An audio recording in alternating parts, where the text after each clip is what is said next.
ko nang zoom na konti siya. At naman yung manok niya, isa ko, ang ginagano siya ng green paste na hinawa siya ng fries, and pizza siya, yung sauce ng pizza, yung mix niya, and paminta, at di ka parang makita niya. At makagawa ng sauce, pagkakasya mo, ano yung sauce na ginagawa. And ang minis na sauce na makagawa, meron siyang bigla, hindi siya lang niya, at saka yung cooking cream, meron siyang double glass, and then full start, gatas, at gatas na isa, yan ang gagawin ko, mixing. So, lagyan ng gatas, wala ko siyang sa ingredient, at yan, cooking cream siya.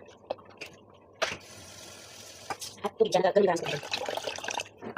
Then, tingnan naman, ang birunas. Full start, ito, dalawang kutsara. Yan, ganun po siya. Ito yung bansa powder, nigo, yan. At tapos yan, ilagay na natin.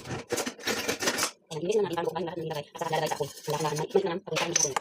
At siya, lalagay na dito sa ibabaw ng macaroni. Para yung sauce na niya, ang ito ay balsam pala na macaroni. Napagod siya ng macaroni. Kasi baka yung mga asawa natin sa macaroni. Lagay na ito ng balsam ng macaroni. Yan pala yung kasama macaroni, yung sauce niya. Kaya, let's go! Tapos na rin ang ating balsamic galangalan. Arrange natin ito at para makalagay na siya sa oven. Ayan pala ang mozzarella na nalagay ko. Ayan, mozzarella. Ayan, yan ang nasa bago na toppings niya, mozzarella. At ayan na, ang balsamic na inuto.